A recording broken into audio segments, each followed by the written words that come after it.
Good evening, doctor. Sales manager from shipping company. Is the hell and paradise are there? How as a common person I believe. I don't believe in any religion. Well, ask the question that, how do I know there's hell and heaven? How will a common man believe? I don't believe in a religion. Brother, what is the definition of religion? Religion is a way of life. How you lead your life. Many people say that, I don't mind, I'm just a human being, I'm born, I will do test and error, and I will know how to lead a life. For example, you go to a forest. You are going to a forest the first time. You don't know whether the fruits are poisonous or not. If you start eating any fruit, you may end up eating a fruit which is poisonous and you may die. What do? You ask an expert. Right or wrong? When you get sick, who do you go to, brother? When you are sick, who do you go to? Why? The doctor is an expert in treating sickness, correct? You can't say, I am a human being, I will treat myself. No. That's what the Quran says in Surah Nahl. The Quran says in Surah Nahl chapter 16 verse 43 and Surah Anbiya chapter 20 verse number 7, Fas'alu ahal zikri in kuntum la ta'lamun. If you don't know, ask the person who is expert. Similarly, to lead a life, we have to ask the expert. Now, who is the expert? Who is the expert? The person who created us. Who created us? It's Almighty God.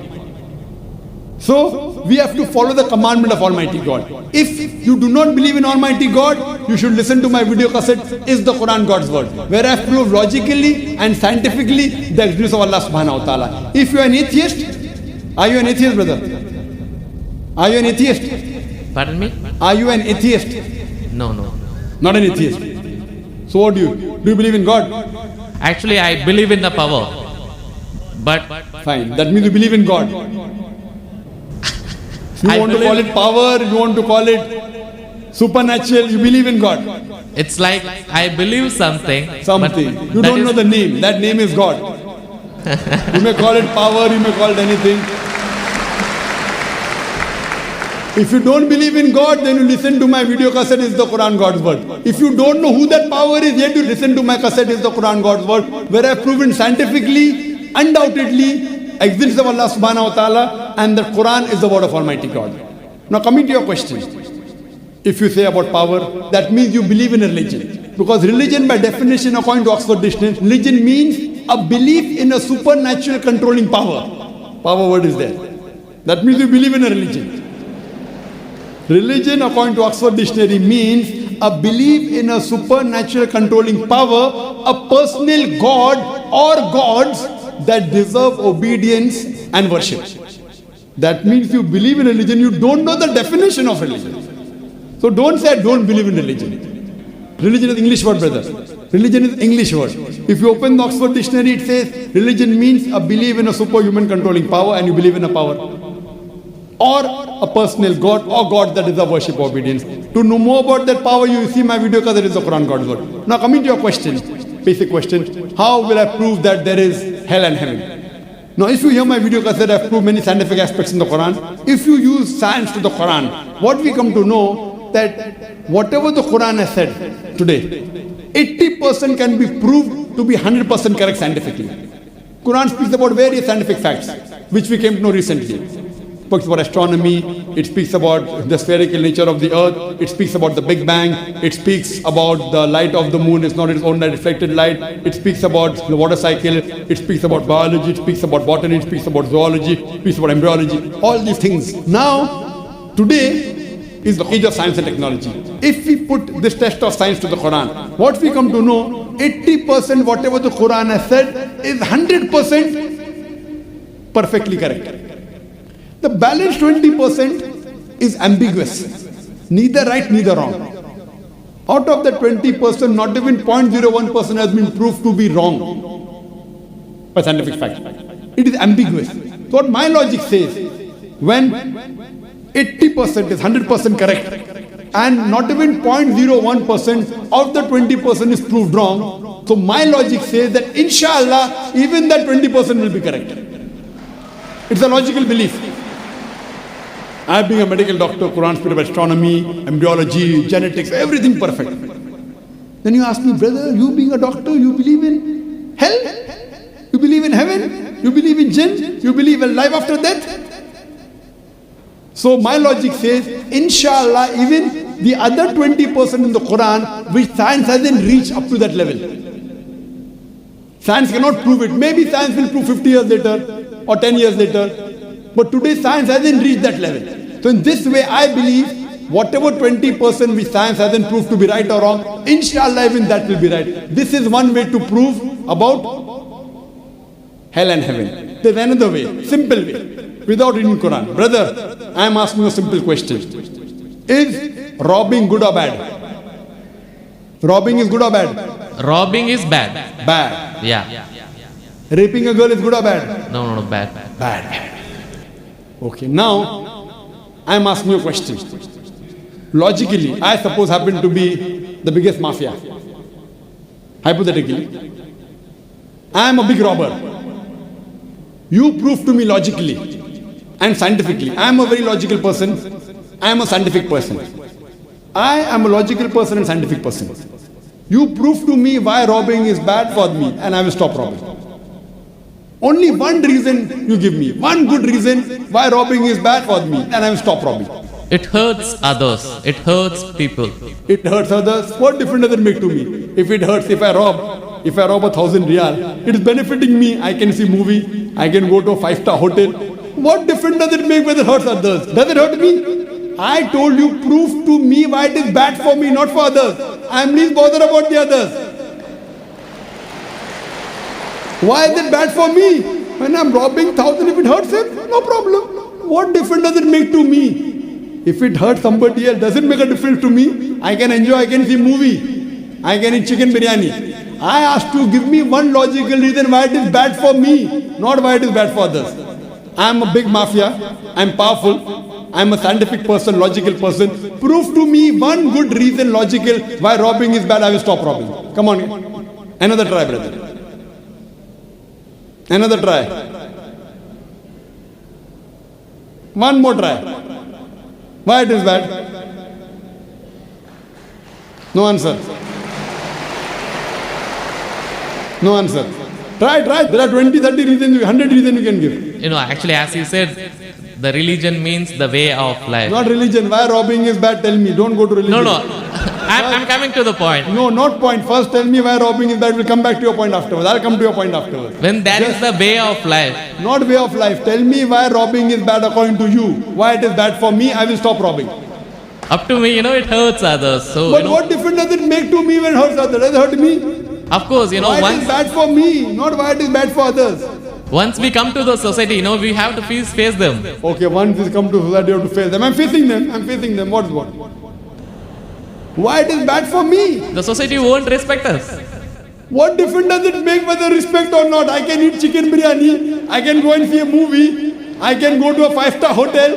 What difference does it make to me if society respects or not? Imagine someone respects society. The poor person doesn't have food to eat. He'll be happy? No. You require food to eat or not? You require food to survive? Only society respecting. The person is starving to death. In India, thousands of people are starving to death. What difference does it make? I must give me one good reason why robbing is bad. I stop robbing. Why it is bad for me? Can anyone else help him out? Why robbing is bad? Why robbing is bad?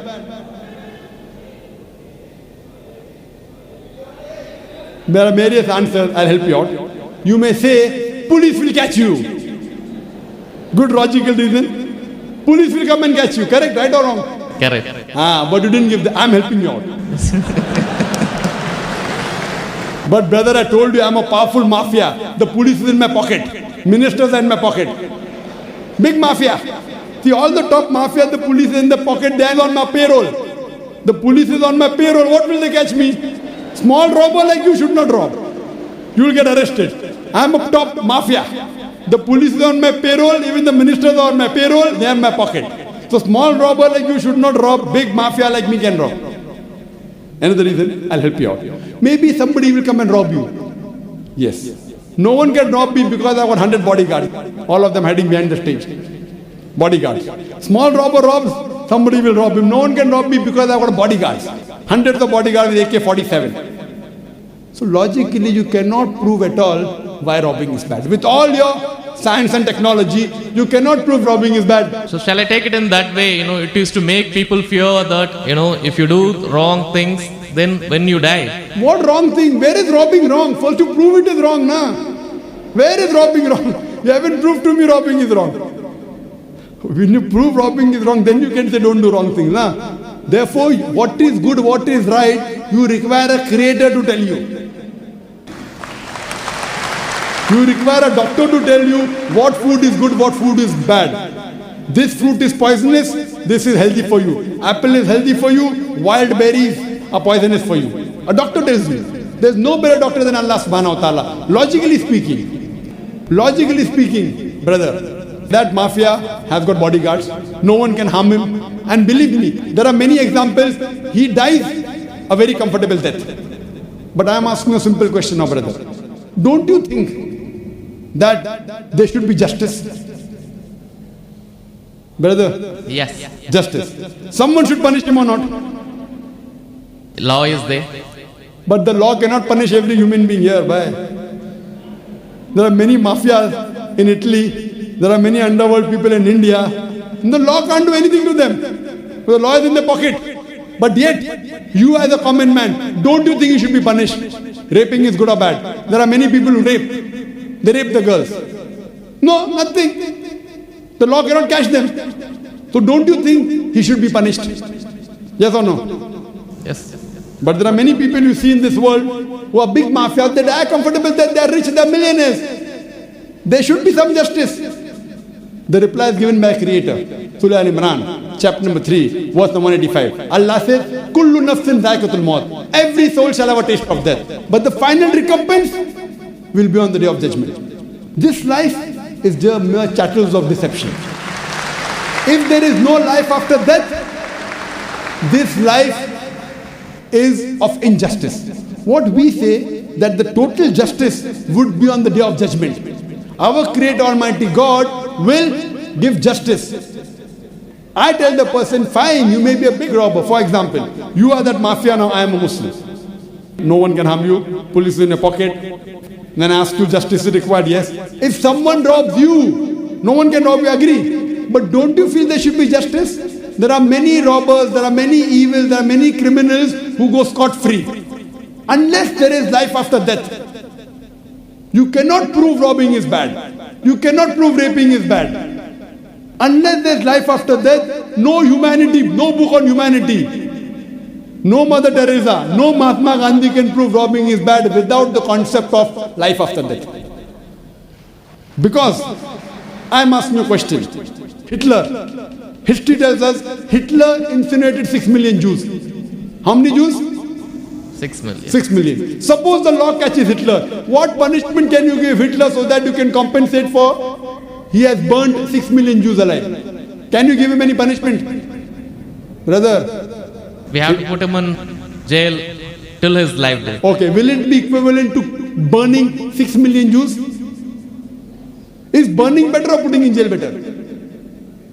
It's burning is, of course. So maximum you can do is burn him alive. But that will be equal to 1 out of 6 million. What about the remaining 5 million? 999,999 people. What about that? What justice is your Lord going to do? But the Quran says in Surah Nisa, chapter number 4, verse number 56. As to those who reject our signs, we shall cast them in the hellfire. And as often as the skins are roasted, we shall give them fresh skin so that they shall feel the pain. If Hitler killed 6 million Jews, Allah says He can put him into hellfire and give him fresh skin again. 6 million times Allah can burn him. Not here, in the hereafter, in the hell. So only way I can prevent Hitler from killing 6 million Jews is tell him that here you kill 6 million Jews, Allah will burn you 12 million times in the hereafter. You can't give him that thing here. What you realize, without the concept of hell and heaven, you cannot prove robbing is bad. You cannot prove raping is bad. That's the reason our Creator Almighty God, who has created the human being, He tells us what is good, what is bad for us. And He tells us the rules and regulations. This is called as religion. So first you have to find out which book is the authentic book which has been revealed by this Almighty God. And when you do research, you will come to it, that is the Quran. All the scriptures speak about Almighty God, and all the scriptures they point out to the last and final revelation, the Quran, and last and final messenger, Prophet Muhammad, peace be upon him. Hope that answers the question.